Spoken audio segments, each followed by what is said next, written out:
partly by contributed by nature and partly by the human factor. You can take the example of a car. Some of the things are which is given by the nature, and the rest of the things are by human labor, and then we can just make the car. Value in exchange implies is exchange value in terms of other commodity. For instance, if 1 kilogram of sugar can be exchanged for 2 kilogram of wheat, then the value of 1 kilogram of sugar will be 2 kilogram of wheat. Value is relatively not absolute. It always expresses the relationship between the two commodities. So just remember it. When we are talking about the value in exchange, we are talking about the between the two commodities relationship. Now we are coming to the characteristics of value. First one is utility. Utility, a commodity has value only when its sum has utility. Therefore, if a commodity has no utility, no commodity can be exchanged for it.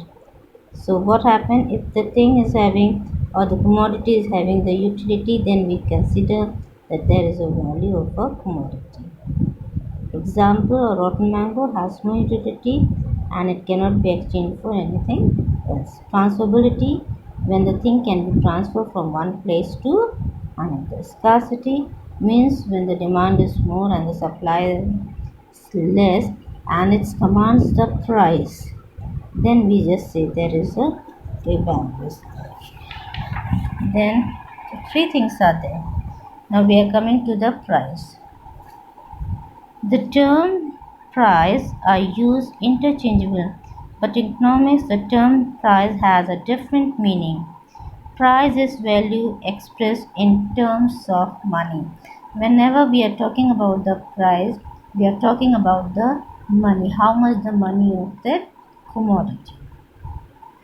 Value is expressed in terms of other goods. If 1 pen is equal to 2 pencils and 1 pen can be had to 10, then the price of 1 pen is 10 and the value of 1 pen will be the 2 pencils.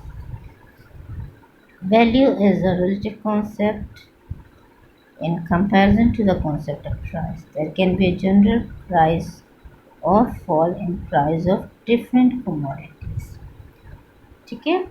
So what happened? The price can be increased or price can be decreased at the general price level of the commodity.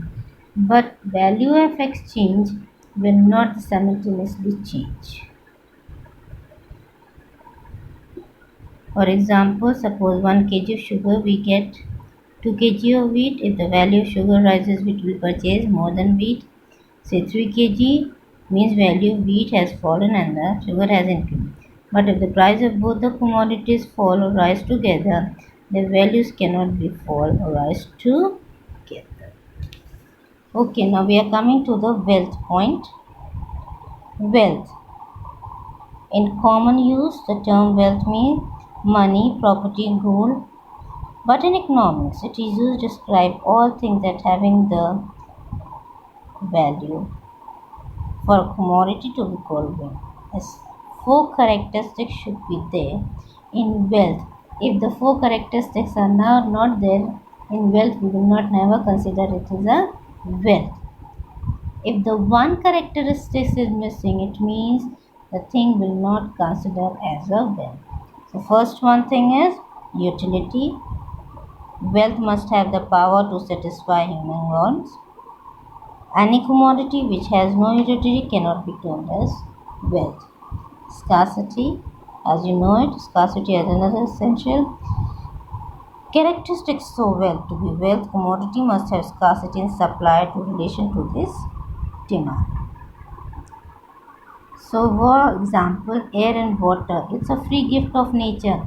It's not commanding any price. Is it clear? So according to the demand, we can fulfill it. We cannot say that the air and water demand is increasing and we are not able to supply it. So will be not considered as a wealth. Transferability, when we are transfer the ownership from one person to another. Is it clear? If the intelligence is there, what happened? You cannot transfer to the another person.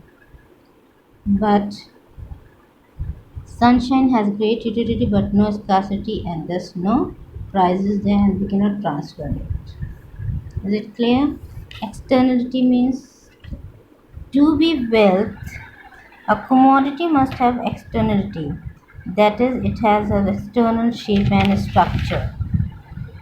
Those things which are external to man can be only transformed. The only external possession of a man can be turned as well, but the internal quality, like intelligence, patriotism, does not have externality and thus cannot be turned as well. The both material and non-material things can be turned as wealth. In economics, the possesses the all four characteristics of wealth mentioned above: utility, scarcity, transferability, and external.